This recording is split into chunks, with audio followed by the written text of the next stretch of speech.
Tabletop Spotlight, brought to you by Dragon's Lair Comics and Fantasy.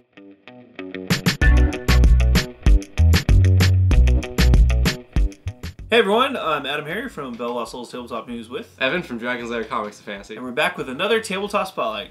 Evan, this is a big box. What do we got here? This is a nice big box. It's called Ex Libris. It is a new board game from Renegade Studios, and the basic premise is you're building a library. Wait a minute. Yeah. Building a library? That doesn't sound so you have to organize it by, obviously alphabetically. Okay. It's a really cool game. Ex Libris means from books in Latin, so it's a very thematic game as well. But it's very lighthearted too, because you have different libraries that you're working for. That have different abilities, and the way you get the books, we'll go into it. It's a very nice. So library's cool. Yeah, sure. But you're building your own library. Is there like a story element to this too? Like, are you competing against? You are competing against others for getting the books for your library. Each player plays as a different library that's kind of building up their collection. And obviously, there's a limited amount of books out there, and you want the best books. So this is a competitive. You're not just building a library; you're competing against others to build the best library. Okay, now I'm interested. You get more points through the different ways. It's a great game. This sounds fun. I just like the idea of librarians messing with other librarians. Yeah. I think you're going to love the creativity and the humor in this game, too. I think so, too. Let's take a look inside Ex Libris. All right, Ex Libris. I'm excited about this one. Again, I wasn't sure what to think at first when you start talking about building a library. This is just up your alley with the humor and the style. So here's the basic layout. This is the back of the box. It does look pretty. I got to give it that. Yeah, it's very colorful. Yeah. Renegade Studios, they make some really good stuff. They do. They flip ships. I remember that one. Yes, yeah. That's a fun game. But let's just crack it. Let's just go in there. Let's get in here. I like the gloss on the front, too. It's good. Renegade. Flip ships. Flip ships. Yeah. But they also make the North Sea Sagas. Yeah, they are now shipping that, or producing it. So. Yes. Here's the rule book. It looks a little complex and big, but we'll go over it in a second. It's just going to tell you how to score and things like that, and the different cards and whatnot, so we'll go over that later. We'll come back to One thing I absolutely love, the score sheet is this dry erase board. Oh, nice. So you can use that as many times as you like. It's double-sided. Nice. Boom. Pretty sweet. Now this is you actually get a marker in here. Yeah. Good quality. Here's the game board. All right. Just one long board. I don't know how much you're going to be able to put on camera. Up here, you're going to put we can get most of it, actually. Before I actually talk about the game board, it might be a good idea to talk about the books themselves. You're just pulling everything out right now. Yeah. Why don't you open these up? That's the token. Okay, these are the little meeple tokens? Yes. This actually should be in there. This is one of the meeple tokens it's a gelatinous cube. For one of I'm going to open one of these packs up. By the way, gelatinous cubes are one of my favorite dungeon monsters. Yeah, why is that? Because I always throw them in the dungeon and leave clues that they're there, and then the players always walk into them. Into them. Yeah. So you have like a witch and a big golem dude. Yeah, there are a lot. Robot, a snowman. These are all different. Oh, and then they're not all different. Okay, they're mostly different. There's some gnomes, which are the worst. So, there's more gnomes. I don't know what they're like lawn gnomes. There's a fire, maybe it's a rocket ship. There's a baby. I don't know. A baby? A wizard! I don't know, it's a goblin, maybe? Frankenstein. A ghost. It's a snake! It's a snake! That's a worm, actually. Another gnome. So, at the beginning of your game, you're going to choose a library that you're working for to collect the books. So, for instance, this is like the Dungeon of Deep Thought. Each library, this is actually the one that the gelatinous cube goes onto. Each library has its different ability, and then these three down here represent your workers. So you have some work as well. We also have stuff like the volcanic biblioteca. Biblioteca. That's the library. Yeah, library. You have a bunch to choose from. Here's another one. The Garden of Education. That's where the worm goes. It's a snake, bro. Snake. Bookworm. It's a bookworm. I told you. Oh my god. You never listen to me. This one over here is the little fire thing.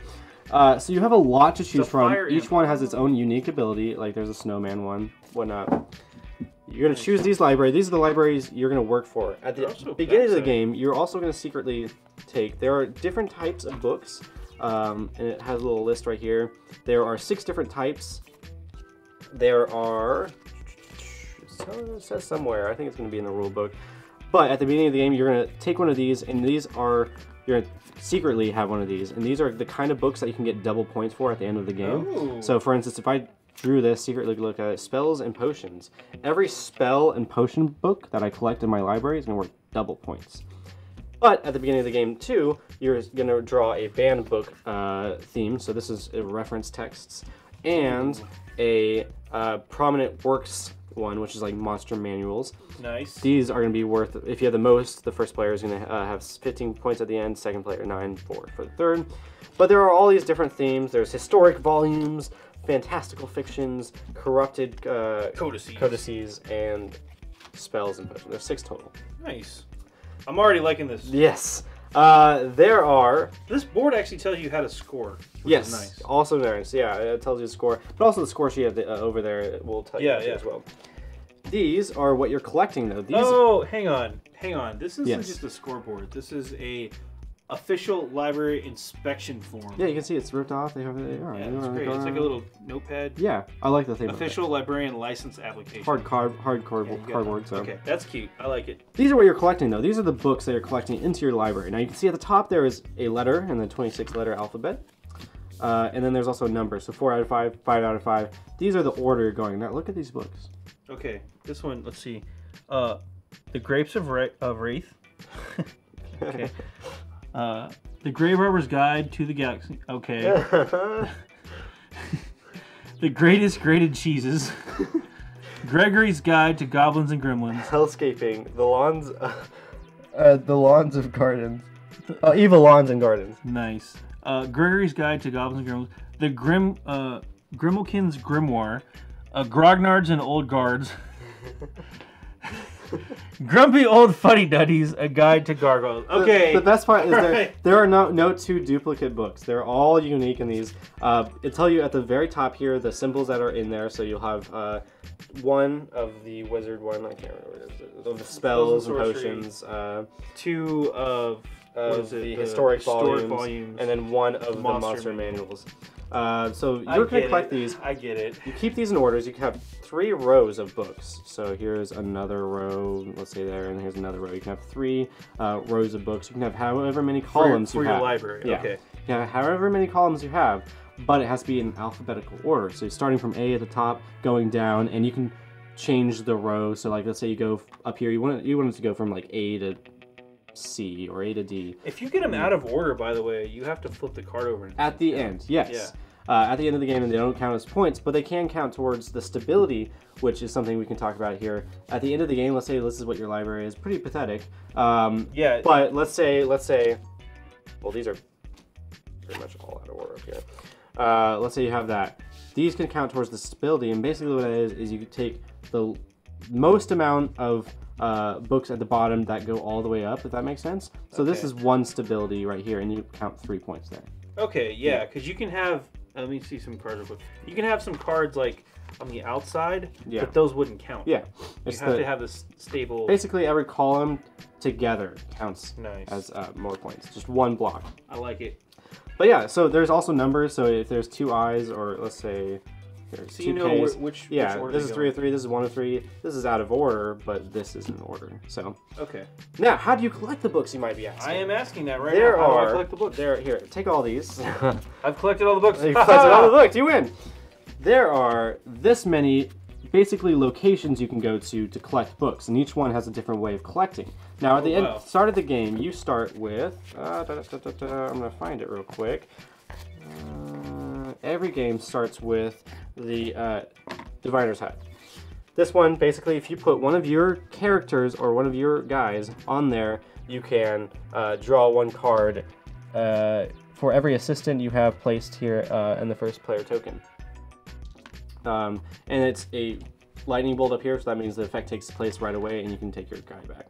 However, there are other places like the garbage dump, where you place a guy here. It has a little clock, so at the end of the round it collects. But you can name a category, so any of these categories we saw earlier, and look at the discard pile and take a card that has one of those categories in it. So these locations are going to pop up. There's however many there are players. So if there's 2-player game or 3-player game, you'll have, let's say, a 3-player game. You have 3 on the board. And then at the end of the round, you take them and you put them in the primary, or whoever has the lowest number, you put them in the primary locations. Okay. So the game adds more locations as you go on, and then you draw 3 more. All right. That's how you basically do it. Now you can use your special power if you put your basic guy or your actual meeple guy on one of these slots. Like these meeples. Yeah. I've determined there are 4 players because Yes. you can have 3 workers of different colors. Okay. Yeah. So for instance, this guy's the gelatinous cube. When an opponent visits the cube's location, so let's say you're on this place, they must either give you 1 random card or allow you to perform both home actions. So that's a pretty good ability. And there are a lot to choose from. There's a lot of variety in this game. Not only is there a lot of variety in the cards, but also the locations and the libraries you can choose to start with. So, quick question: you don't actually start with all of these out for a regular game, right? Like no. It's randomized. So it's you have a stack upside down. You always start with this one. They go out here, or they go down here. Let's say we're playing a 3-player game. These are the ones we draw. At the end of the round, the one with the lowest number becomes a permanent location. So this one always becomes a permanent location. So this is number 1. Then you take these away, these are discarded, and you draw 3 more at the next round. And again, at the end of that round, the lowest number becomes a permanent. Oh. These are always there, available continuously to go, but you also have the 3 new ones for 3 And then the different libraries you're working for, where do these go? These are what you choose at the very beginning. They're kind of like your character at the beginning of the game. You can either randomly draw them. This is the library you work for. Yeah, okay, you work for it. So you're collecting the books for this library. And they're all, if you look at the back, they're all, if you just want to play a game without any special guys, you can do that too. Yeah. So they're all, because they're all like that. So there's a lot of variety to this game. That is very cool. Yeah. You want to quickly, pull over the rulebook. Let's go ahead and clean this table off real quick, Yeah. and then we'll look at the rules. All right, we've got the rulebook for Ex Libris. Let's go through this one, man. I'm already pumped about this game. Like I said earlier, it looks thick, but it's going to go over each card, so that's why. Oh, it's just big because... Yeah. Yeah, okay. So, this is the actual layout of the game. It was pretty confusing when I was talking, but yeah, so you're going to have 1 card at the start of the game, or 1 category of card. That's going to be the abundance card, and then there's a banned books card, which you get negative points for collecting each of those. Right. But every player starts with a library. You're going to have an example of 4-player setup. So there's going to be 4 libraries, and then you draw out the locations to get your books down here. It could be anything from a yard sale to what we saw earlier. Sure. There's the draw pile over here. Anyway. That's the setup. Pretty quick stuff. The point of the game, it is a point-based system, so the cards are going to give you points at the end of the game, but you have points through having the most stable bookshelf, which we saw at the board game. There's multiple ways to win. Yeah, multiple ways. So, going over, game overview. There are the basics, there's the 6 different types of style of books, the book card anatomy, how it works, the letter system, and the number system. Yeah, We went over that. We kind of went over it, yeah. Shelving cards, kind of went over that. You can have 3 rows. You can't put anything on a 4th or bottom row if you have 3 rows already, but it goes in order. Obviously, those. Also, it's interesting too because your shelves are just a concept. The books have to be shelved orthogonally, which means just adjacent. Which means they have to have something above or to the left or right of it or below it. They can't have anything diagonal. You can't. That's not illegal. No diagonal. Yeah, so you do have to build it like that. They're going to be like that's not. If you had that shelf in real life, that's not a stable shelf. Also, the shelf can never be more than 3. Your bookshelf may never be more than 3 horizontal rows tall. So keep that in mind. Yeah, 3 rows.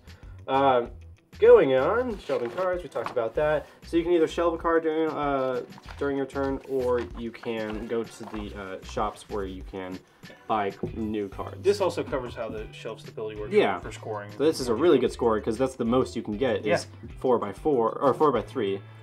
So 12 points there. But you can also get a 4x2. It goes on and so forth. So that's one way of getting more points. Prominent works we talked about. Every card of that, the player with the most gets 15 points, and so on. Banned books, you lose 1 point for each of that category. Why would you ban a book? And this goes over too, like categorical variety.